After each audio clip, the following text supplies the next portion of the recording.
All right, that was some bonkers ass character design.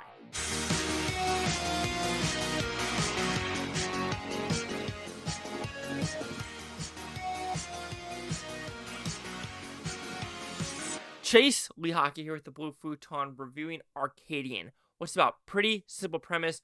This is a post-apocalyptic world where Nicolas Cage has got to protect his two sons, or we think they're his sons because he just found these babies, or are they his sons? Don't know. Anyway, weird ass characters. Are they roaches? Are they these weird, just fucking disgusting beings that are willing to kill anyone that's underground? These weird fingernails. Listen.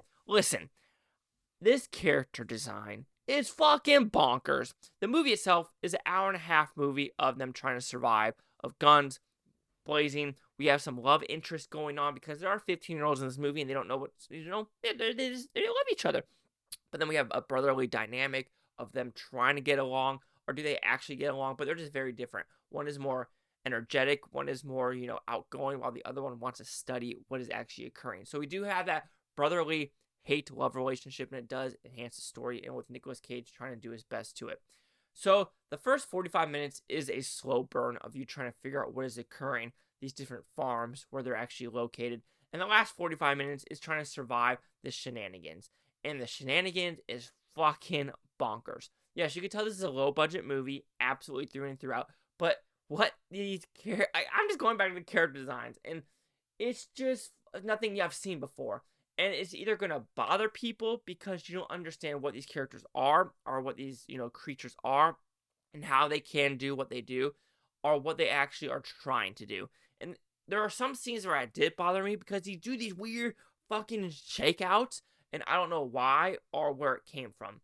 Because in the very beginning, you just see Nicolas Cage trying to run from this post-apocalyptic setting, but you don't know if it's aliens, is it bugs, is it... You don't know. Which the ambiguity is going to bother people. Sometimes it does for me because I want to know through and throughout what is occurring and how things are happening on Earth. So that's fine. It is what it is. But I could use some more information on that level. But I had a good time with this movie just because the settings work, the overall atmosphere works, these characters worked. It felt believable of what was actually happening on screen. And when shit went down, when the shotguns were blasting, when people were chopping heads off of these creatures, it was good. I just wish I knew what these creatures can actually do. You get some bonkersness of this rolling thing, that's all I'm going to say, and you're like, oh shit. But there's this weird, crazy fake out, like shaky cam thing, which you're like, it's cool, but how? How is this actually done? And I know there are different elements to this and bugs. So I want to know what the correlation is. And you kind of can tell a little bit. But I want more depth on that level of, are these bugs transformed? Is it a biting mechanism? Do people turn? Which it looks like there is a turning mechanism that occurs that is pretty fucked up. And I want to say that's what happens. Is you kind of get swallowed up and a big happens. But, damn. I'm happy for this movie because it's something different. Arcadian, though. Arcadian as a movie title. I don't know if it works because if I read it completely, it means something about peace or having just, calm. And this movie is anything but calm. Yes, you have calm during the day because, of course, they are sensitive to light. There's this crazy-ass puppet scene. And when I see it with the fingernail.